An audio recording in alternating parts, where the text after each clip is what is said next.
Hello everyone, it's Nick here. We're looking at a game called Solar Invasion on the ZX Spectrum. We're loading this on the 128K, but I'm not 100% sure if this is the 128K version. The music would sort of suggest that it is. So Solar Invasion, published by Mastertronic in 1989, designed to be used with a light gun, so I'm going to use it on mouse instead because I haven't got a light gun.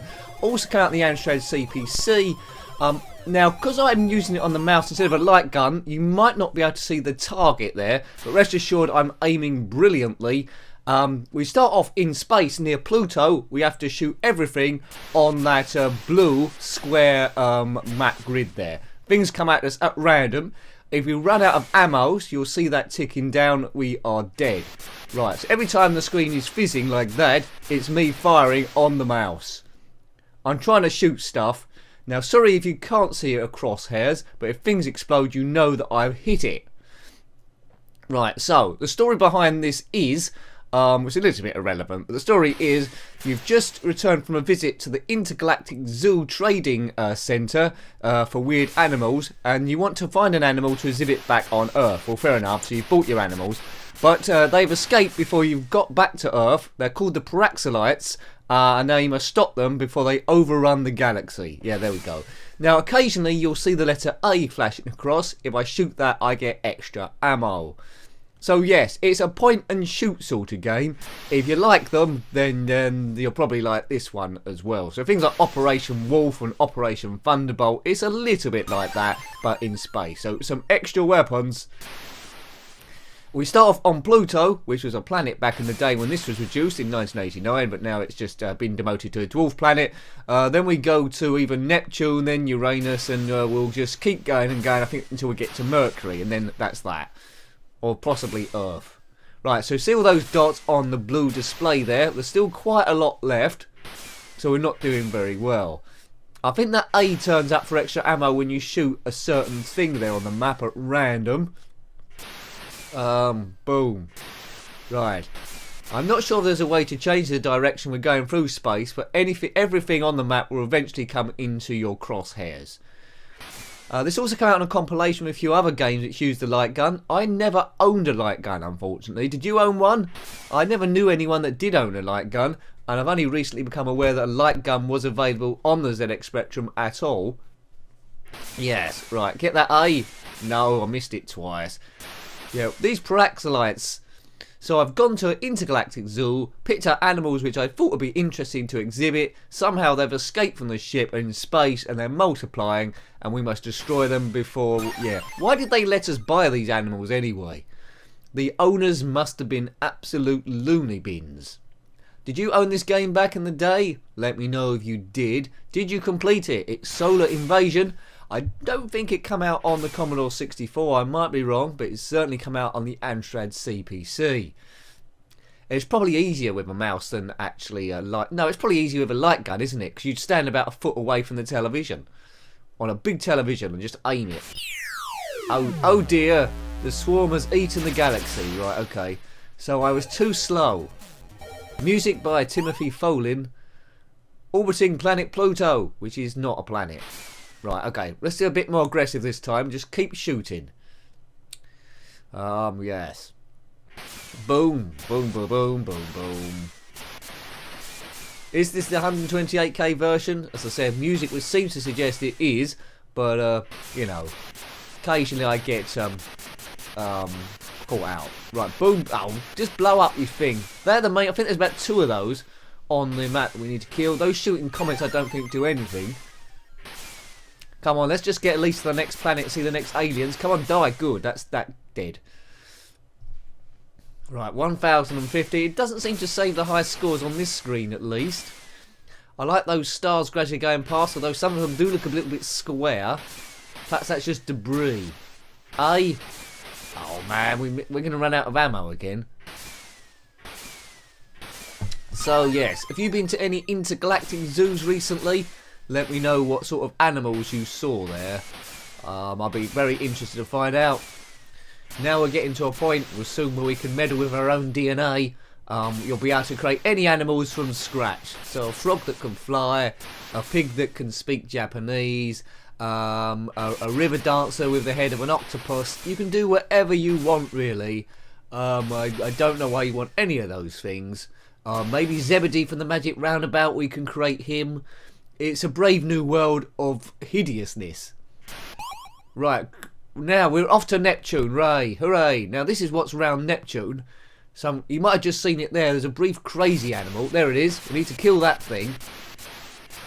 Cool, look at that. It's got terrible jaws. How could that survive in space? The cold vacuum of space.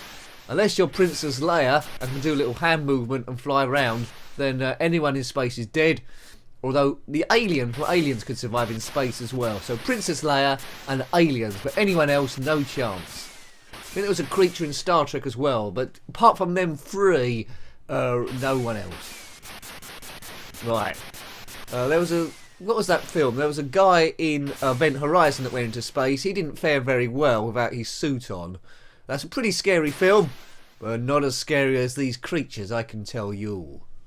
Right, so let's see if we can get off Neptune to get to the next place, which is going to be Uranus.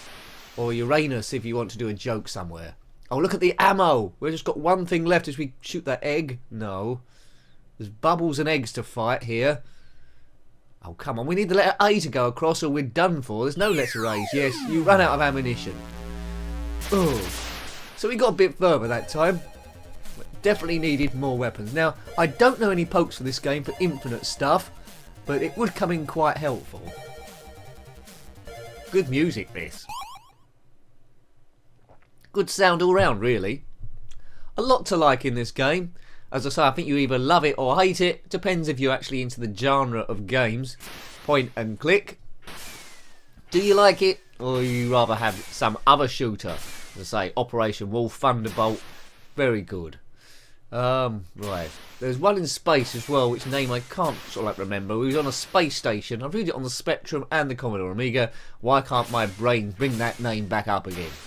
I'll probably remember it straight after the review's finished. It's called Space something. Yes. Right, okay.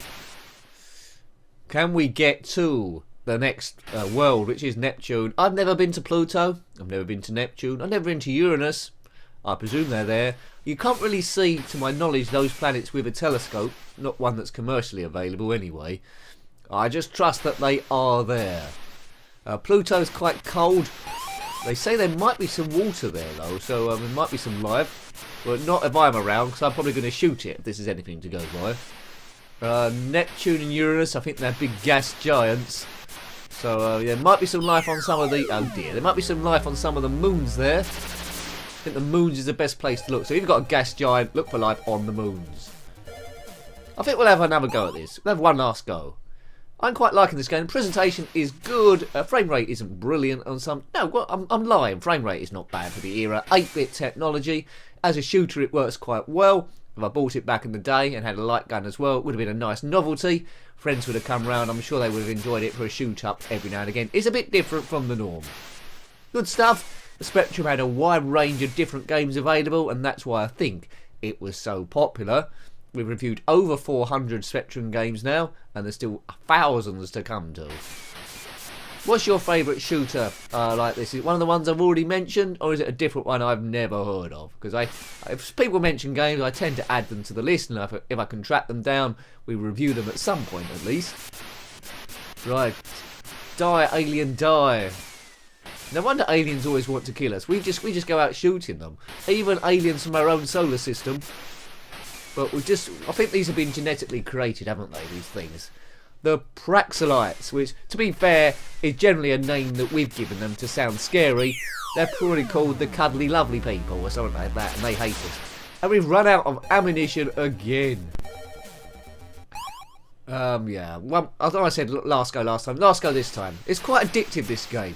You want to go as far as you can to see what the planets are and the different aliens are, but this is essentially all the gameplay as you go from planet to planet. All that changes really is the graphics. No power-ups that I've come across so far. Yes. Oh, yes, there we go. I hit it for extra ammo. And that's what you need to progress in this game. You need lots of ammo, and you don't want to miss very often. Those big things, I think, can produce extra aliens. Yes, see, look at that. I could almost be James Bond, apart from the looks and the youth and everything. Mind you, how old is Craig now, the current James Bond? I might be a similar age to him. I might be younger even. He never went into space though, although one of the James Bond did in Moonraker. Roger Moore, that was. I'm Roger Moore. But he never did this. He never attacked anyone on Pluto, as far as I'm aware. James Bond in Pluto? No. Right, 2,040 points. That's not bad. Look at the radar scope. There's not too much floating around. About 5 things. That jellyfish in space can die, as can that one, as can that one. So there's 2 things left to shoot here. Oh, I think one of them was a shoot. Yeah, one of them was a shooting star. So that's all right. We don't need to kill that. Right, off to Neptune. What is that thing? It wouldn't die last time. Oh man, I can't even shoot a bubble in space. I mean, how fragile would a bubble in space be? Yeah, come on. I don't know if there's a way to change the direction here. We seem to be going horizontally this time.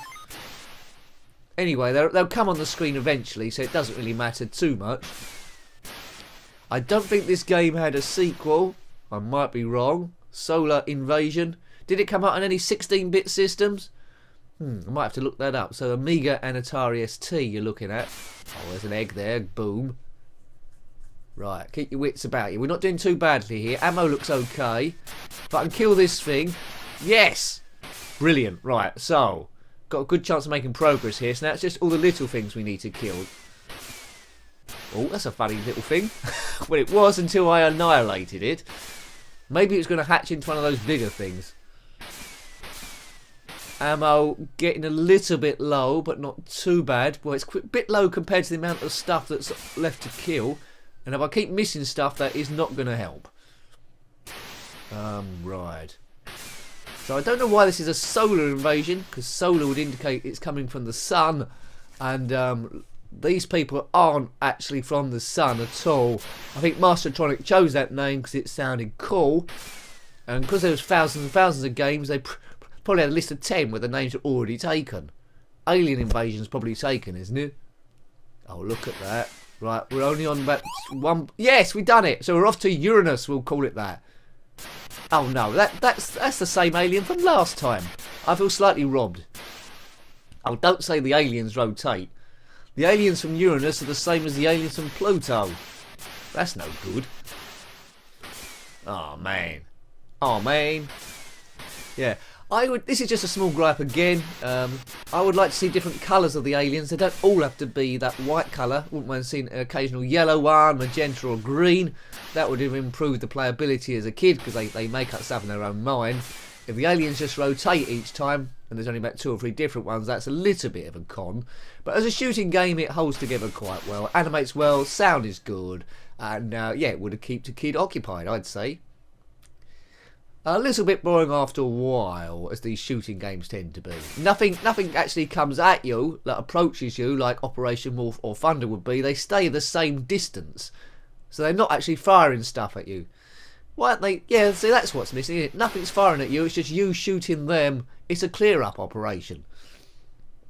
Right, space.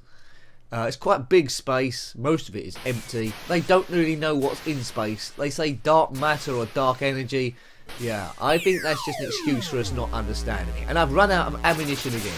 Well, I think we'll leave that one there. Hope you liked having a look at it. That was Solar Invasion on ZX Spectrum 128K, let's say, published by Mastertronic in 1989. Got any thoughts or views about this game or anything retro, then please put that below. If you haven't already, please subscribe to the channel. That really helps. And a big thank you to everyone that's subscribed so far. Thank you indeedy. If you want to help the channel just that little bit more, there's patreon.com/njenkin. Every little bit really does help. Until next time, take great care of yourself and a very fond goodbye. Goodbye.